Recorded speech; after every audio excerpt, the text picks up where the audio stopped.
오해에서 정연은 가수 데뷔를 준비하며 설렘으로 가득 차 있었다. 하지만 그녀는 PD 박종국에게 철저히 이용당하고 있다는 사실을 알게 되면서 큰 충격에 휩싸인다. 종국은 정연이 전설적인 명창의 딸이라는 것을 미리 알아차리고 그녀를 방송에 출연시켜 그 유명한 어머니를 노리기 위한 수단으로 삼았던 것이다. 더욱이 그는 정연이 메란 쿡쿡단에서 퇴출되는 데에도 깊이 관여했던 인물이었다. 이 사실을 알게 된 정연은 가수의 길을 포기하겠다고 결심하지만 종국은 그녀의 순진함을 이용해 위약금으로 발목을 잡는다. 정연은 어머니의 사연과 계약서에 얽매인 자신의 처지에 혼란스러워하며 데뷔 날을 맞이한다. 그녀는 어떻게든 자신의 무대를 만들어 보겠다는 강한 결심을 하게 된다. 리허설에서 정연은 자신의 해석으로 노래를 부르기 시작하지만 종국은 이를 중단시키고 요염한 춤을 강요한다. 정연은 분노하며 나가 기생이요? 나가 그쪽 꼭두각시요? 내 무대 내 맘대로 못하면 그만 때려 칠라요. 라고 외치며 무대를 박차고 나가버린다.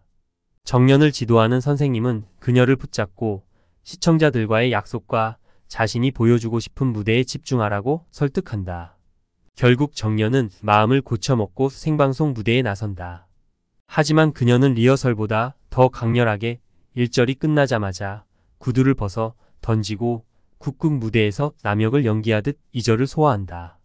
방송국은 발칵 뒤집히고 종국은 분노하지만 선생님은 정연의 무대에 감동의 눈물을 흘린다. 한편 주라는 소복에게 정연이 자신 대신 다방에서 일한 사실을 고백하며 용서를 구한다.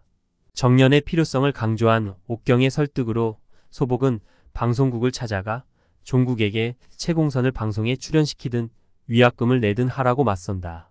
결국 소복은 위약금을 지불하고 정연을 메란으로 다시 데려온다. 소복은 정연에게 내가 바라는 건 하나야. 도중에 꺾이지 말고 끝까지 내 갈 길을 가라는 것이라며 힘을 주고 정연은 다시 한층 성장하게 된다. 메란으로 돌아온 정연은 앙숙 같았던 동료들과의 관계를 회복하기 시작한다. 특히 라이벌인 영서에게 자신의 어머니가 유명한 명창이라는 사실을 고백하고 과거 영서에게 호강에 겨운 소리를 했던 일에 대해 진심으로 사과한다. 영서는 정연의 진심을 받아들이고 서로의 아픔을 이해하며 묵은 감정을 털어놓는다. 이후 메란 쿡쿡단은 자명고 오디션을 준비하며 열기로 가득 차고 정연과 영서는 서로에게 자극이 되어 최선을 다해 준비한다. 드디어 정기 공연 오디션 날이 밝고 모두가 영서가 주인공 역을 선택할 것이라고 예상하지만 영서는 의외로 악역을 선택한다. 이미 선배가 그 역할을 차지하고 있었지만 영서는 자신만의 해석으로 심사위원들에게 깊은 인상을 남긴다. 그때 해프닝이 발생한다. 정연이 소품 창고에서 잠이 들어 문이 잠겨버려 오디션을 치르지 못할 위기에 처한다. 하지만 영서의 도움으로 가까스로 오디션에 참여하게 되지만 정연은 그동안 연습한 것과 달리 단역을 선택하는 이변을 일으킨다. 결과 발표에서 주인공들이 선정되며 정연은 원했던 단역을 따내며 기쁨을 느낀다. 사실 정연이 단역을 선택한 이유는 작은 배역부터 시작해 다른 배우들의 연기를 배우고 싶었던 것이었다. 주라는 정연의 깊은 속내에 감탄하며 자신도 그 역할에 도전할 용기를 얻게 된다. 주라는 정연에게 언젠가 너와 나는 남자 주인공과 여자 주인공으로 함께 무대에 서자고 맹세하며 훈훈한 분위기를 만든다. 그러나 영서에게 밀려 악역을 놓친 선배는 소복으로부터 작품 전체를 보는 눈을 인정받아 조연출로 참여하게 된다. 새로운 캐스팅과 연출진, 무대 의상, 소품까지 모두 리뉴얼된 정기 공연 자명고의 연습이 시작되지만 첫날부터 순탄치 않다.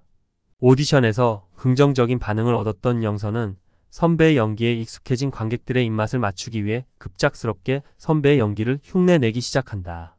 늦은 밤까지 연습하는 영서를 본 정연은 너만의 캐릭터를 즐겼으면 좋겠다라고 조언하지만 영서는 도대체 어떻게 즐길 수 있냐? 며 정연에게 모진 말을 쏟아낸다. 엄마에게 인정받아야 한다는 강박에 사로잡힌 영서는 불안과 조바심이 커져가고 결국 두 사람은 격렬한 다툼으로 번지게 된다. 그게 마지막에서 영서는 내가 곧 주제 파악하게 해줄게. 영원히 내 뒤통수나 쳐가며 단역만 맡게 해줄 테니까라고 악담하자 정년은 길고 짧은 건 대봐야 알지.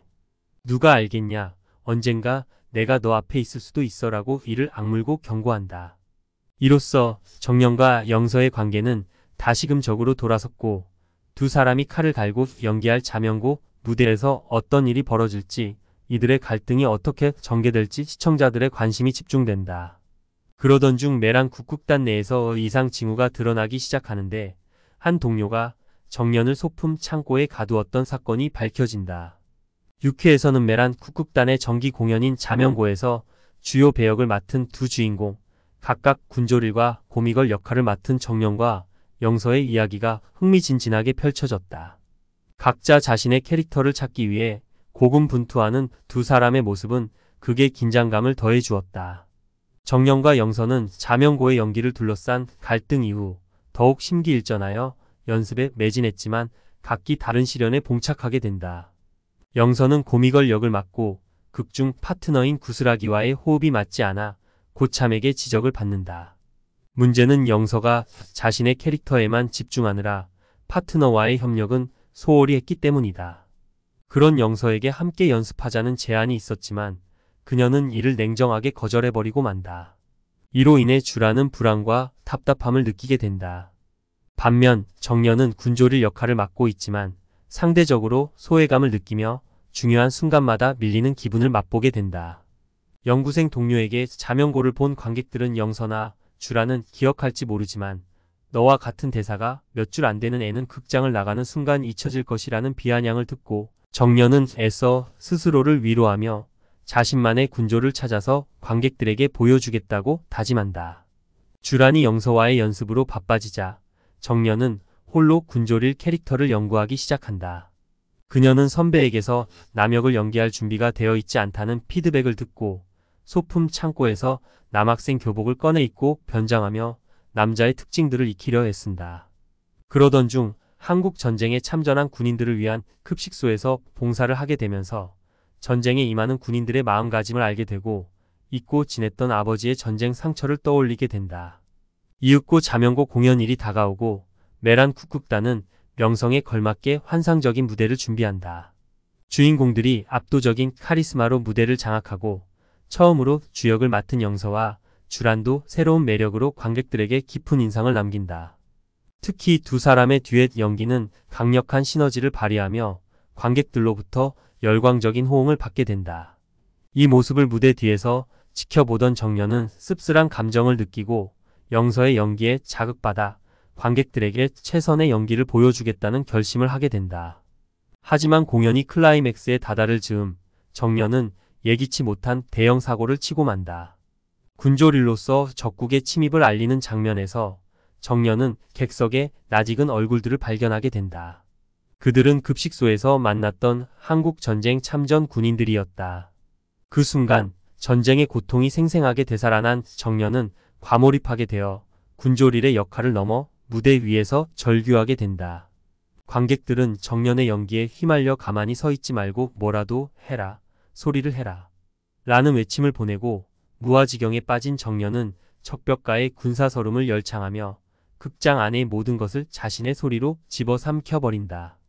이렇듯 튀려고 하지 말라는 주의사항을 어기고 일순간 무대의 주인공이 되어버린 정년의 미래가 어떻게 될지 혼돈에 빠진 자명고는 어떤 결말을 맞이할지 귀추가 주목된다.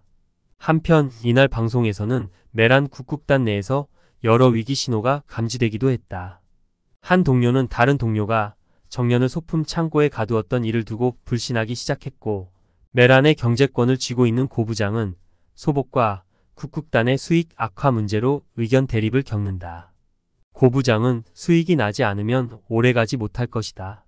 메란은 침몰하는 배와 같다며 이적을 종용하기도 해 아슬아슬한 긴장감을 자아냈다.